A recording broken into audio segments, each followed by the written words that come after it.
Guys আজ একটু হালকা করে ইফতার পার্টি আয়োজন করেছিলাম। চলো চলো তোমাদেরকে ব্যাপারটা খুলে বলি। আসলে বন্ধুরা আজ আমরা সব বন্ধুরা মিলে ইফতার পার্টির আয়োজন করেছিলাম। সবাই যে যার কাজ নিয়ে ব্যস্ত ছিল আর আমি এপারে ব্যস্ত ছিলাম আমার ব্লগ বানাতে। আর কিছুক্ষণ পরে চোখ পড়লো আমার এই বন্ধুর দিকে। বন্ধুর কাজ পড়েছিল যে প্লেটগুলো সাজাতে, তাই সে তাড়াতাড়ি প্লেটগুলো সাজিয়ে ফেললো। হ্যাঁ, তারপর আমি হালকা করে বসে আমার জায়গায়, কারণ আমার প্রচুর খিদে পেয়েছিল। আর বসে বসে ভাবছিলাম যে কখন আজান দেবে, কখন আজান দেবে, কখন আজান দেবে। আর ফাইনালি কিছুক্ষণ পরে বন্ধুরা আজান দেয় আর সবাই খাওয়া দাওয়া শুরু করে।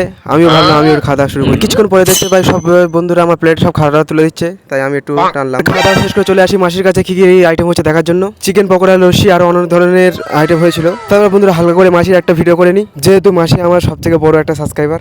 আর হ্যাঁ, ঘুরতে ঘুরতে চোখ পড়লে এই দুটো চোরের ওপর, এই চোর দুটো লুইকে লুইকে খাবার খাচ্ছিল। আর তারপর বন্ধুরা ভুল করে আমি রুমে ঢুকে পড়ি, আর রুমে যা পড়েছি তোমার দেখো নিজে। আসলে বন্ধুরা ওরা সব চিকেন পকোড়া খাচ্ছিল আর আমি তো চিকেন খাই না, তাই আমার জন্য স্পেশাল কিছু ছিল। আর আমি ওদের মধ্যে তাড়াতাড়ি আমার আইটেমগুলো শেষ করছিলাম, কারণ আর একটা স্পেশাল জিনিস খাওয়ার জন্য, এটা ছিল দই বড়া। আর দই বড়া খেতে খেতে চোখ পড়লো আমার এই বন্ধুটার দিকে। তোমরা কমেন্টে কিছু বলে যাও।